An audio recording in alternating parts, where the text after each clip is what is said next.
Imagine a massive high school where the principal tries to do absolutely everything. They manage the entire school budget, and they personally assign the seating chart for every classroom, down to deciding if the ceiling fan in room 2B should be on speed 3. That setup is impossible. The school would grind to a halt in a day. To actually function, that principal has to hand over the daily management of individual classrooms to the people actually standing in them, the class teachers. India operates on this exact logic. With over 1 billion citizens and massive regional differences, trying to run the entire country from a single office in New Delhi would result in an administrative collapse. So we rely on a system of delegated authority.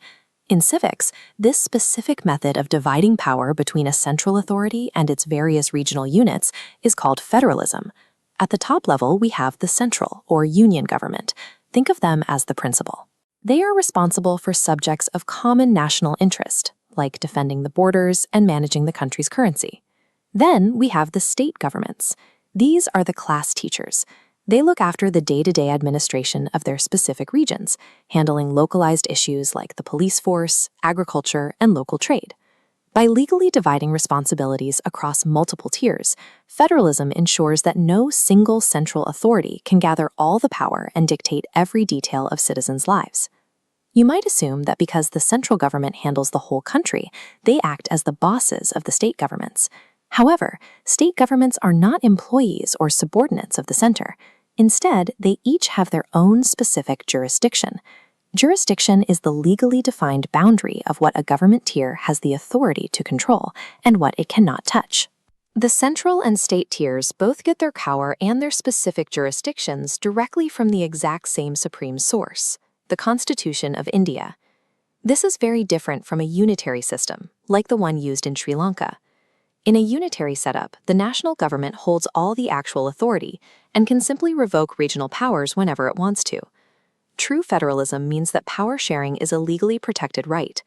Both levels of government enjoy their power independently, rather than relying on any favors from the central authority.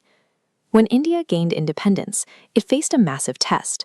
The country was home to hundreds of distinct languages and vastly different regional cultures. Initially, national leaders were terrified that dividing this newly freed nation based on regional languages would cause the country to splinter apart. But eventually, they realized that ignoring these differences was far more dangerous. They embraced federalism by redrawing the internal map to create linguistic states, giving distinct cultural groups their own state governments. Recognizing these regional differences did not weaken the country. It actually removed a major source of conflict and strengthened the nation's overall unity. By giving regional identities a formal place, this federal approach became the essential glue holding a highly diverse union of states together. Even with this setup, an administrative problem became obvious by the 1990s. Indian states are geographically huge. In terms of population, Uttar Pradesh is larger than Russia.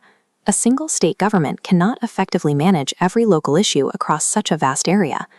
To fix this, the Constitution was amended in 1992 to enforce a formal process of decentralization. Decentralization means taking specific powers and resources away from central and state governments and giving them directly to local authorities. This created a newly empowered third tier, local government. In villages, these are panchayats, and in cities, they are municipalities. Think of them as the class monitors.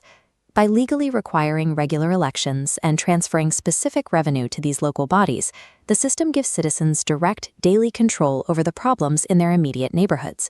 This step pushed democracy down to the grassroots.